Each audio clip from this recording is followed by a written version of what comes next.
je rends grâce à Dieu parce que cette semaine, dans les messages qui ont été apportés, que ce soit mardi soir ou vendredi soir, ça a été une préparation pour ce qui va être dit ce matin. Mardi soir, c'était notre frère Théophile qui était de prédication et il a accentué sur le fait de « je crois, mais viens au secours de mon incrédulité ». Et vendredi, notre pasteur Jean-Luc a porté la parole sur la résurrection de Lazare et il a accentué sur le fait de croire que l'impossible est capable de le faire. Dieu est capable de faire l'impossible. Est-ce que vous croyez que Dieu est capable de faire l'impossible ? Amen. Alors que ce matin, nous puissions vraiment saisir une parole de Dieu, non pas la mienne encore une fois, mais vraiment celle que Dieu va faire résonner dans vos cœurs. Si je vous posais la question, est-ce que ça vous arrive de réfléchir à votre passé et d'avoir des regrets ? Est-ce que ça vous arrive de réfléchir à votre futur et avoir des attentes ? Ça arrive, eh oui.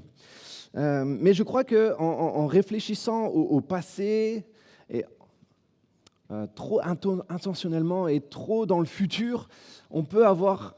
le passé et le futur sont deux voleurs de paix. Parce que des fois, lorsqu'on est trop accentué sur le passé, on a tellement de regrets. Tellement de regrets. Et lorsqu'on est tellement focalisé sur le futur, tu dis, mais quand est-ce que ça va venir ?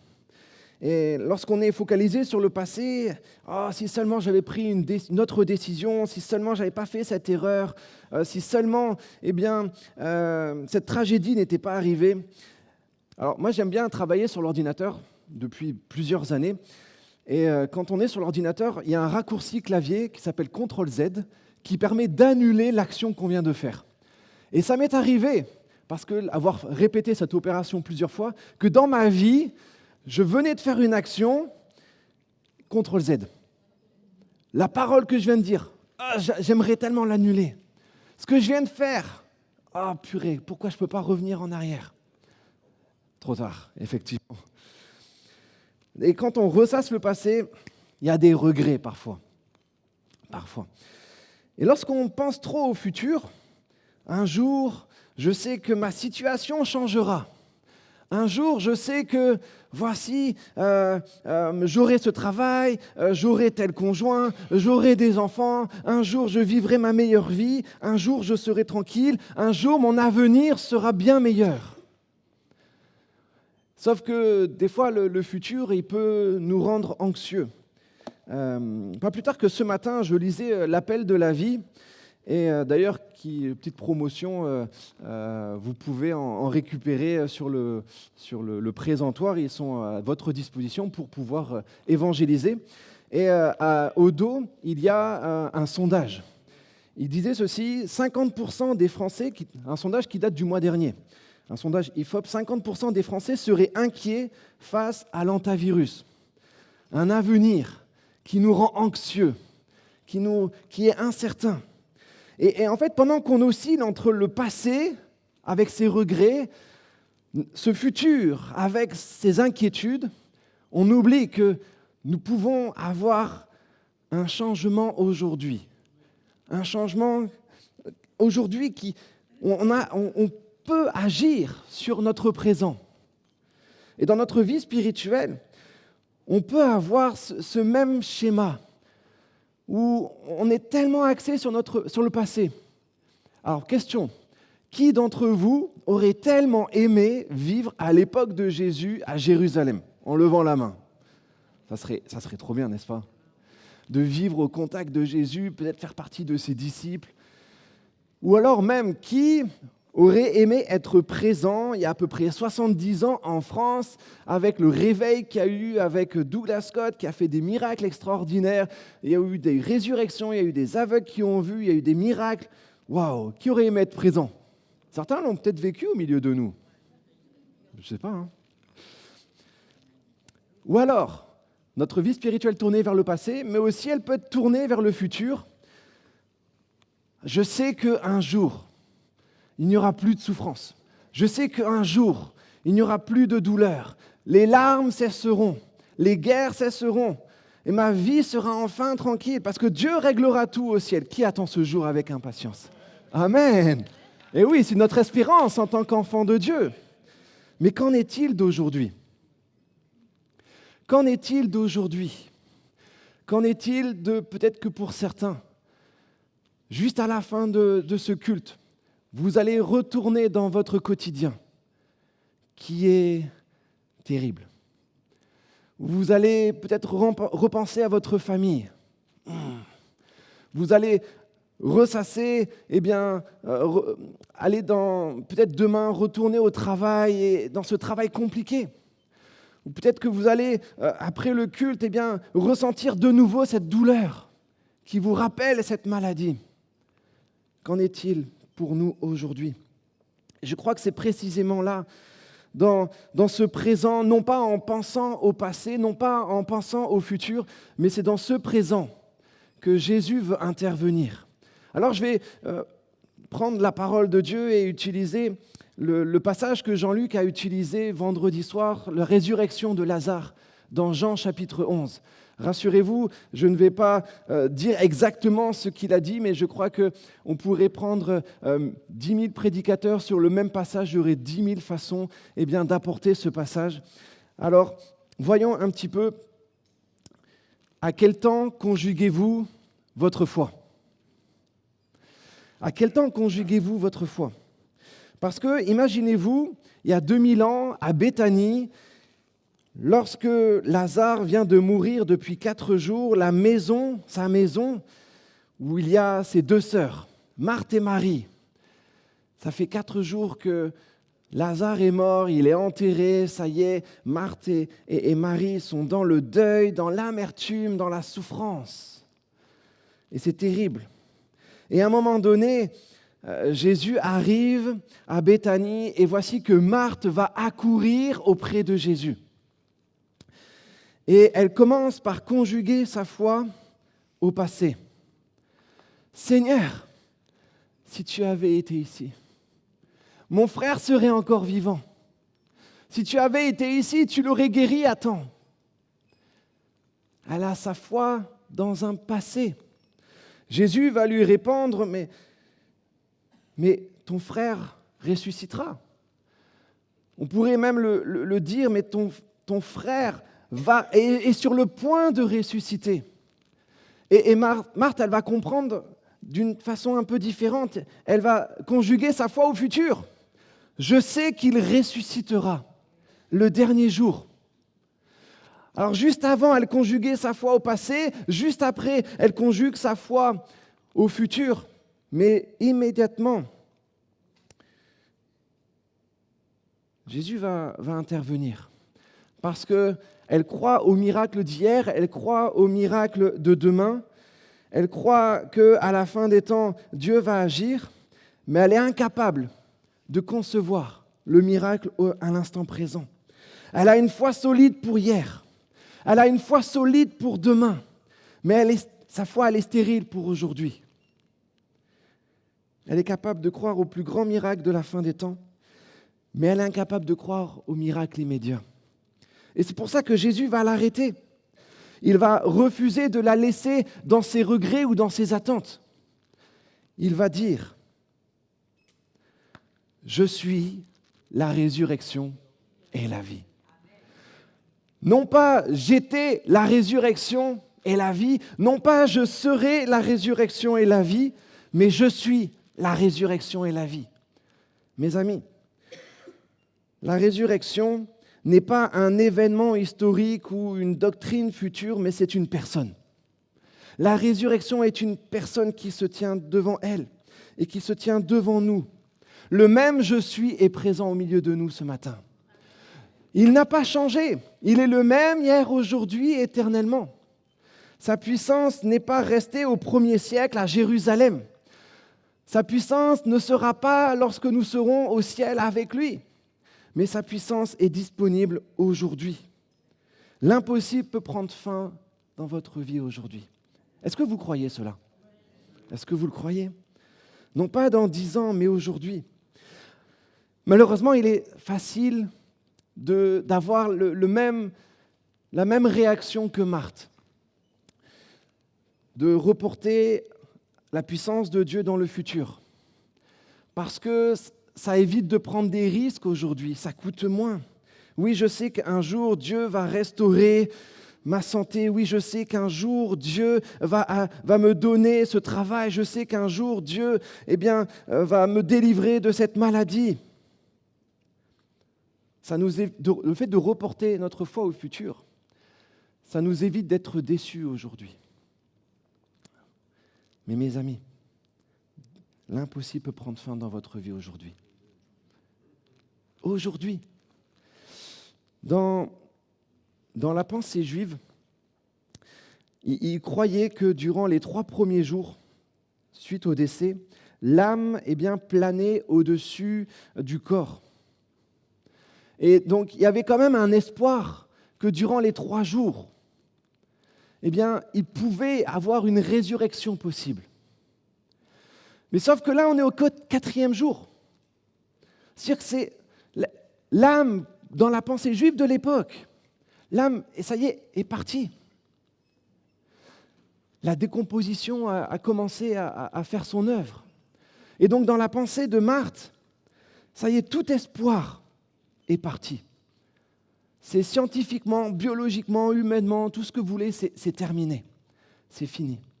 Nous sommes au 4e jour. C'est impossible. C'est impossible. Combien d'entre nous vivons une situation du 4e jour? Ma santé est dans le 4e jour. Le diagnostic est tombé par les médecins. La maladie que j'ai est incurable. Ça y est, c'est terminé. Il n'y a aucun espoir possible. Ma famille est dans le 4e jour. Je vois les disputes, je vois tout ce qui est là dans ma famille. Il n'y a plus aucun espoir, c'est fini. Je suis dans le 4e jour. Mon mariage est dans le 4e jour. Il n'y a plus aucune solution possible. C'est impossible. On pourrait multiplier les exemples à l'infini. Et peut-être même que l'ennemi est en train de te dire « Hey, tu es dans ton 4e jour. Il n'y a plus aucun espoir. Arrête de croire. Contente-toi simplement de survivre. Contente-toi simplement d'attendre la fin. Parce que c'est terminé. » Mais Jésus se tient là devant le tombeau de nos impossibilités. Et de la même manière qu'il a dit à Marthe, « Crois-tu cela ?» Il nous le dit ce matin. Est-ce que tu le crois ? Est-ce que tu crois que je suis capable d'intervenir ? Est-ce que tu crois que je suis la résurrection et la vie ? Que j'apporte la vie là où il y a la mort ? Est-ce que tu le crois ? La foi d'aujourd'hui, c'est celle qui dit « Seigneur, à vue humaine, c'est impossible. Mais parce que tu es là, je crois au miracle aujourd'hui. » Je crois au miracle aujourd'hui. Nous devons avoir une foi qui se conjugue au présent, non pas au passé, si seulement tu avais fait cela. Non pas une foi qui se conjugue au futur, si je sais qu'un jour tu régleras tout. Mais aujourd'hui, parce que je suis la résurrection et la vie, nous croyons en lui. Amen. Alors si d'une part la foi se conjugue au présent, elle exige aussi une action de notre part. Jésus n'est pas venu devant le tombeau et faire un spectacle de magie. Pas du tout. Le miracle d'aujourd'hui exige une obéissance immédiate. Jésus va se tenir devant le tombeau et il va dire ceci, « Enlevez la pierre. » Enlevez la pierre. Jésus est sur le point d'accomplir un miracle impossible. Par nature, un miracle, c'est impossible.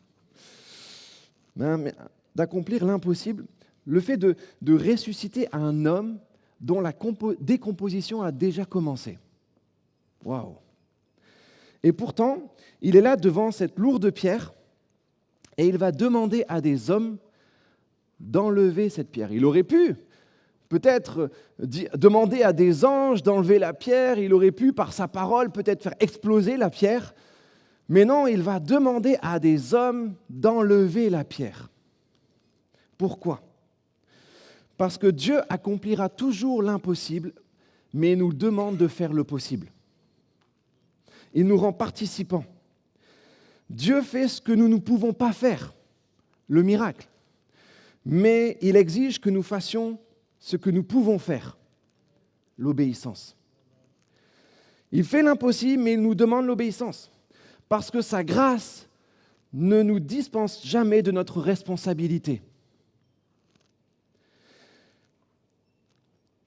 Marthe va répondre, « Mais Seigneur, il sent déjà, car il y a 4 jours qu'il est là. » Elle sait que la décomposition a commencé et que l'odeur est insupportable, mais du coup, elle va préférer garder l'extérieur en bon état, même si Lazare est mort à l'intérieur. Et combien d'entre nous agissons comme Marthe, où il y a la mort, il y a des domaines de nos vies qui semblent morts.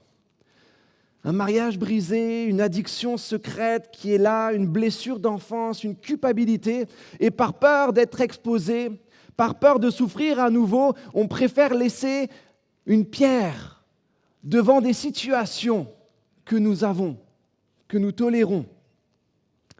Il y a quelques années de cela, je discutais avec une femme, et Lucie était présente, et elle me disait qu'elle avait une addiction secrète dont son mari n'était pas au courant. Et on lui a dit, avec tout l'amour et le respect, il faut que tu confesses, il faut que tu exposes ce secret, il faut que tu exposes cette addiction, afin que ça soit définitif, afin que Dieu puisse intervenir dans ta vie. Elle l'a fait, elle a confessé sa faute, elle a accepté de s'humilier. Et quelques jours plus tard, elle nous revoit. Elle dit merci, parce qu'aujourd'hui, j'ai plus de secret envers mon mari. Merci parce qu'aujourd'hui, je suis complètement délivré de mon addiction. Et je n'ai même plus l'idée même de pouvoir continuer cette addiction. Il y a, dans une ancienne église, je discutais avec un autre homme. Et après plusieurs entretiens, j'arrive à cerner le problème. Le fait que des années en arrière, il avait fait quelque chose. Il n'a jamais dit ce que c'était. Mais il était tellement rongé par la culpabilité que sa vie spirituelle en était imprégnée. Il ne grandissait plus parce que chaque jour, il ressassait encore et encore l'erreur qu'il avait faite dans le passé, 20, 30 ans plus tôt. Mais je lui dis, mais tu ne pourras pas avancer tant que ça, ce n'est pas réglé. Tu dois demander pardon. Tu dois régler cette affaire. Alors, on est peut-être 10 ans plus tard maintenant, je ne sais pas ce qu'il en est. Mais qu'il n'en soit pas ainsi pour nous aujourd'hui. Parce que trop souvent, on peut mettre des pierres dans des zones intérieures, dans des jardins secrets. Non, non, Seigneur, surtout n'interviens pas dans mon jardin secret. On se cache derrière des pierres, derrière des apparences, derrière des excuses, derrière ce contrôle. Les pierres, c'est tout ce que nous utilisons pour sceller nos blessures. Non, je ne veux pas souffrir à nouveau. Je ne veux pas revivre ça. Les pierres sont là pour cacher nos péchés, soit par des mensonges, soit par des non-confessions, comme l'exemple de cette femme dont j'ai parlé. On veut enfouir nos déceptions. Et alors, pour sauver les apparences, on met des pierres. On dit non, ça, je suis très bien comme je suis. Je ne veux plus que ça ressorte, parce que ça me fait tellement mal. Alors, on peut venir à l'église, on peut, avec notre plus beau sourire, on peut chanter des cantiques, mais au fond de nous, il y a des domaines de nos vies qui sentent la mort. Nous avons peur que si nous enlevons la pierre, si nous avouons à Dieu, à notre conjoint, à quelqu'un de confiance, alors la puanteur de notre faiblesse, de nos erreurs, de nos échecs, vont être exposées aux yeux de tous. C'est bon, n'en parlons plus, c'est mieux ainsi. Le passé est derrière moi. Mais Jésus, comme devant cette situation de Marthe et Marie, Jésus se tient devant le tombeau. Il dit, mais je veux apporter la vie. Enlève la pierre. Enlève la pierre. Et parfois, nous réagissons comme Marthe. Non, non, s'il te plaît, n'ouvre pas cette boîte noire de mon passé. S'il te plaît, Seigneur, ne permets pas que j'ai cette discussion avec mon mari.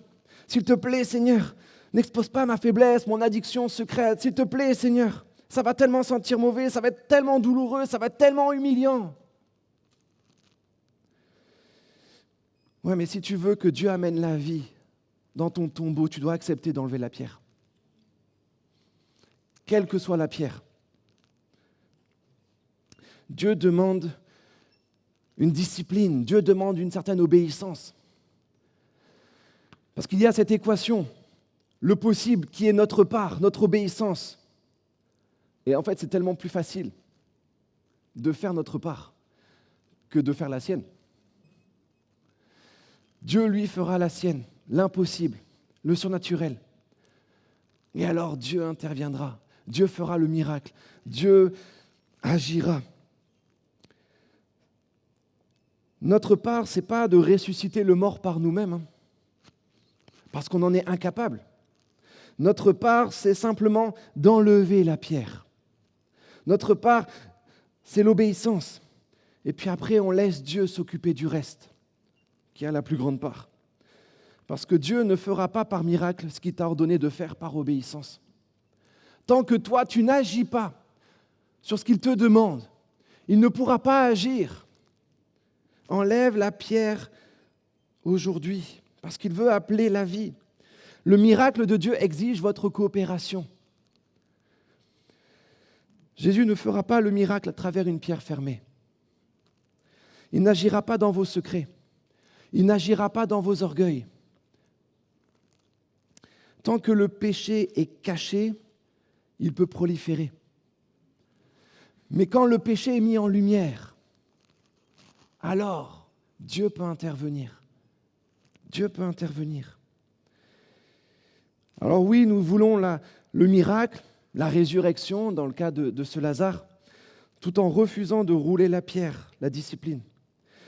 Mais Dieu nous appelle à enlever la pierre aujourd'hui. Dieu nous appelle à mettre en lumière ce qui est mort, ce qui sent mauvais dans nos vies. C'est faire ce pas d'obéissance difficile pour que le Saint-Esprit puisse agir. Ça peut être de confesser une double vie, une addiction à quelqu'un, même si c'est humiliant. Ça peut être de demander pardon à une personne qu'on a blessée, même si ça fait mal. Ça peut être d'arrêter ce compromis qui détruit ta vie en secret, même si c'est déplaisant. Ça peut être de lâcher prise sur un contrôle, même si ça te fait peur. Oui, ça va sentir mauvais pendant un instant. Oui, ça va faire du mal à ton orgueil. Oui, ça va te faire sentir vulnérable, impuissant.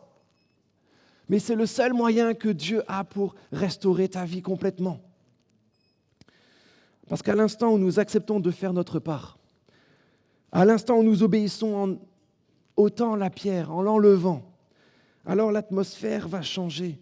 Le chemin est dégagé pour que la parole de Dieu puisse faire son œuvre. La suite du texte nous dit, « Ils enlevèrent donc la pierre. Jésus leva alors les yeux et dit, « Père, je te remercie de ce que tu m'as écouté.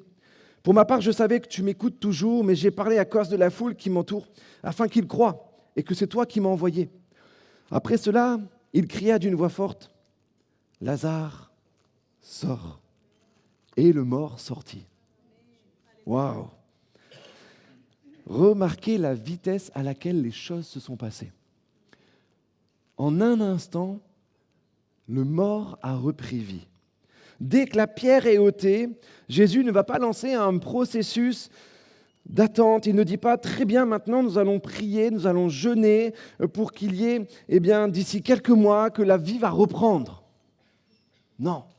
En un instant, instantanément, la vie a repris vie.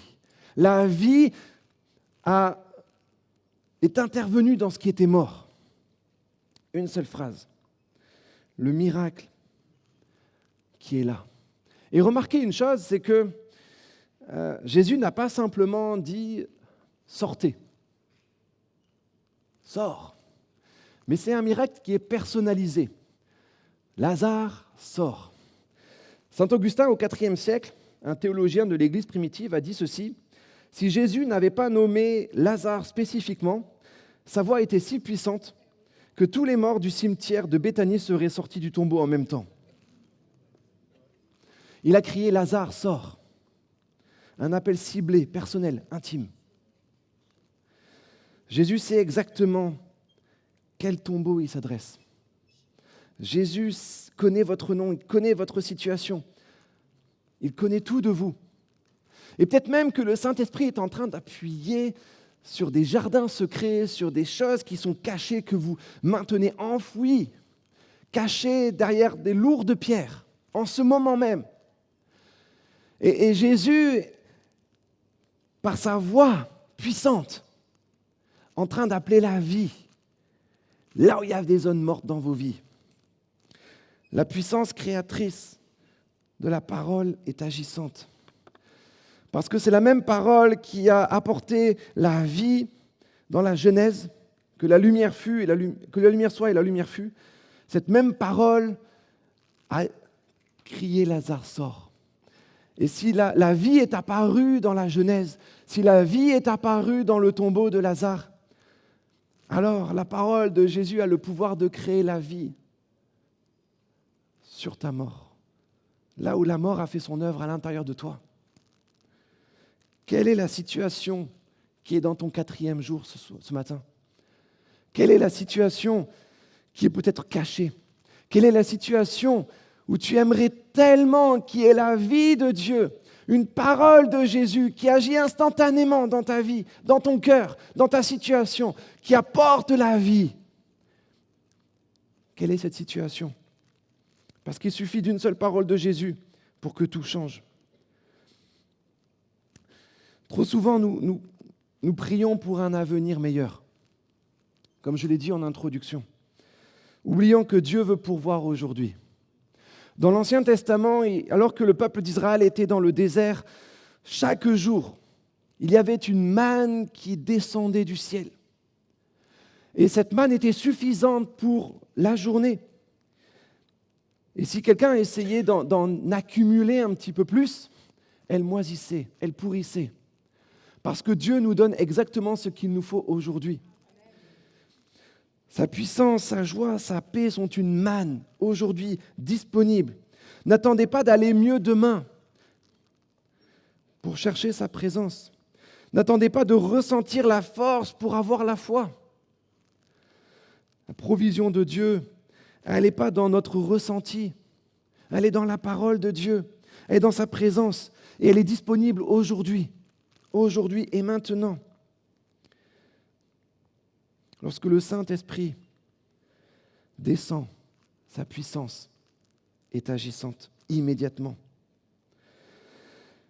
Aujourd'hui, Jésus se tient devant nos tombeaux, de notre situation.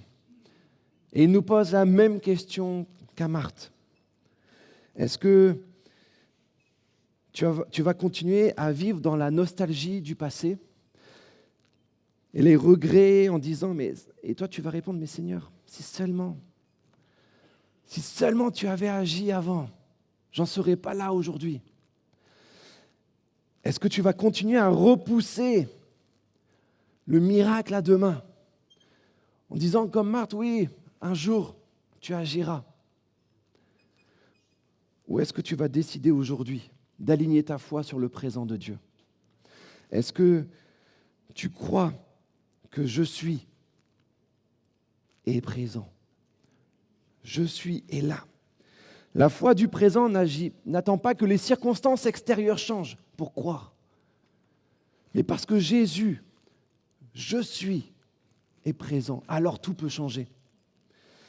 Ce matin, je crois plus profond de mon cœur que l'impossible peut prendre fin aujourd'hui. Mais cela exige une décision de votre part.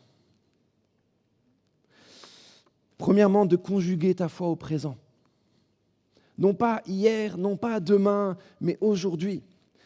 Cessez de limiter Dieu à ce qu'il a fait autrefois ou ce qu'il fera plus tard. Croyez qu'il est la vie aujourd'hui même. Acceptez la discipline, l'obéissance d'enlever la pierre. Ne demandez pas à Dieu de ressusciter ce qui est mort tant que vous refusez d'exposer vos secrets, vos blessures, vos compromis. Roulez la pierre de l'orgueil, de l'hypocrisie, du non-pardon. Faites ce premier pas d'obéissance.